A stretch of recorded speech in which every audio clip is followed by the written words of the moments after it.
For today's video, makikita nyo ako nagtatapos na niyog dahil magluluto ako ngayon ng langka. At matagal-tagal na din akong hindi nakakapagluto nito. At nakakapag-ulam nito. Kaya ngayon nakikita nyo na ako ay nagtataga ng niyog upang ito ay mabaltan.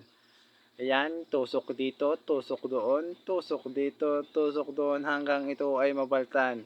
Hatak diyan, hatak dito at ayun, tapos na. Ngayon naman ang sinunod ko ay langka.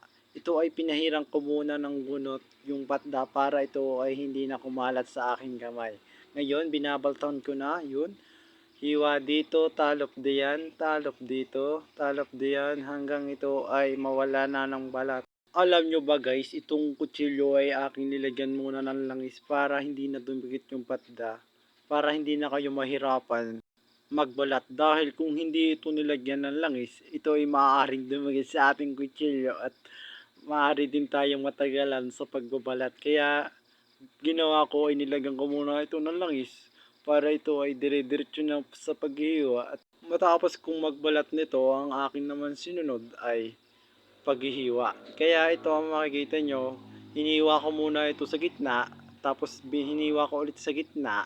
Matapos ko itong hiwain sa gitna, ito ay may butod. Kaya ang ginawa ko ay tinanggal ko muna at hiniwa ko sa tabi. Tapos, pagkatapos kong hiwain sa tabi at natanggal na ere, ito naman ay aking hiniwa-hiwa ng maninipis para ito ay mabilis ng maluto mamaya. Kaya ngayon makikita nyo ay maninipis ang aking gayat-gayat kasi dahil kapag ito ay makakapal ang gayat ay maaari itong magtagas sa pagluluto. Yun, matapos kong hiwain, lahat ito ay aking pinaglalagay na sa kaldero.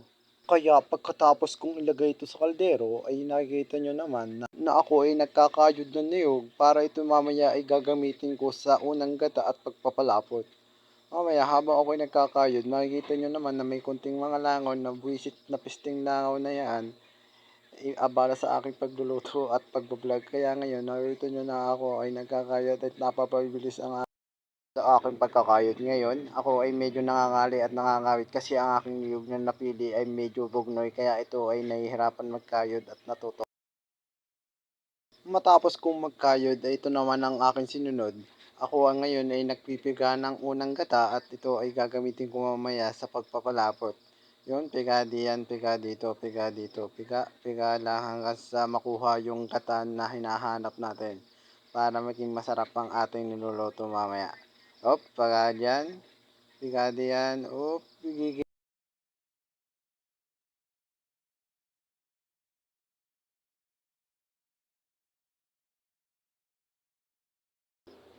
Matapos kong itong piga-pigain, ang akin namang sinunod ay kumuha ako ng isang malukong upang ito ay masala at para hindi mapasama ang ating mga sapal. Tapos ko itong salain, ito naman na aking ginawa ay piniga ko yung huli at aking itinabi na ito. Matapos kong makuha yung gata, ang aking sinunod naman ay yung ginayat kong langka at inilagay ko na to sa kaldero upang ito ay malabog na at pwede nang itong takpan. Matapos ko itong takpan, ang akin naman sinunod ay yung paglalagay ng regado. Nilagyan ko ito ng bawang, tanlad, sili, at nor cubes na baboy. Ngayon, makikita nyo ang aking sikretong recipe ay sardinas. Matapos kong lagyan ng sardinas, ito ay nakukulo lang ng ilang oras, ito ay luto na. Yun, makikita nyo naman, ito ay medyo okay na. Kaya ngayon, nilagay ko na ito sa isang malukong at isang kalahating montage naman dyan. Yan, luto na at pwede na itong kainin. Sana nag-enjoy kayo sa panonood at huwag niyong kalimutan mag-subscribe kay Boss Boji.